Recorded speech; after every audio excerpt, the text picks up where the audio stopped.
What's going on, ladies and gents, boys and girls, guardians of all ages, Joker back again once again, and today we're talking about the update to Armor 2.0. So, without further ado, let's just dive right in. In this week's This Week at Bungie, they go into detail about how they're changing Armor 2.0. They write, "When we introduced Armor 2.0 with Shadowkeep last fall, we got a lot of feedback on the new armor system, specifically pertaining to elemental affinities. Many of you have been asking for the ability to change elemental affinity types on armor. We'll be adding the ability to do this starting next season. You'll soon be able to change the elemental affinity on any piece of armor to either of the other two affinity types directly from the item's inspection screen by hovering your cursor over the armor's energy icon. This is intended to mitigate the experience of getting armor drops with stat rolls you want, but wrong elemental affinity. Changing an armor affinity type will cost you one upgrade module. If your armor is already upgraded to a higher energy level, it will cost the total upgrade materials necessary to reach that energy value, plus one upgrade module." So that's what they've done with elemental affinities, but they've also changed seasonal mods, so we'll go ahead and read that as well, and then get my full opinion on everything they've stated.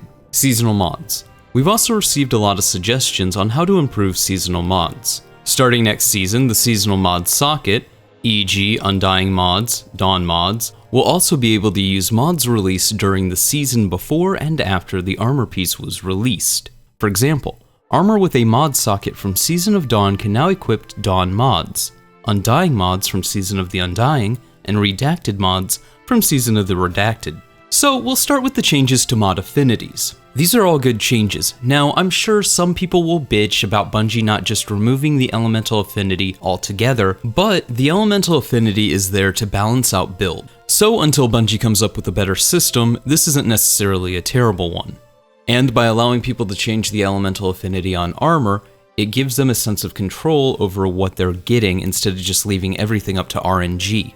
That's not to say that this will fix all the issues, however, now there is a give and take, but also a sense of control. This is also opposed to lifting the limitation entirely, and basically everybody using the same handful of mods. Now I think the next step as far as mods go is to look at both exotic armor and exotic weapons. Exotic armor, of course, needs to be given the seasonal mod slot across the board. And exotic weapons need to be updated to have the new round modifiers introduced with Shadowkeep for combating champions. Give Thorn anti-barrier rounds, give Super Good Advice overload rounds, give Izanami's Burden or Bastion unstoppable rounds, or give all exotics the ability to select their round modifiers from a drop-down menu. Then we get to the seasonal mod slot changes. This example is annoyingly vague, to the point that Cosmo needed to go on and clarify on Twitter.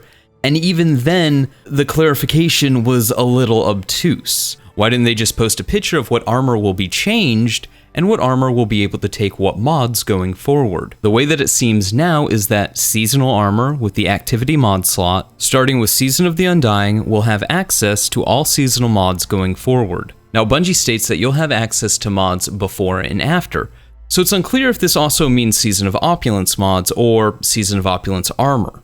The reason I'm pointing that out is because you think it would be far easier to make that one mod slot just a generic extra activity mod slot across the board on all armor that has it. Because if they don't, they're going to have to eventually anyways because people are going to want them to. So why not just do it once and do it right? Unless that's what they plan on doing and all of this was just poorly explained on their part, which, you know what, if that's what they're doing, props to Bungie for doing it right the first time, third, fourth, fifth time, something like that.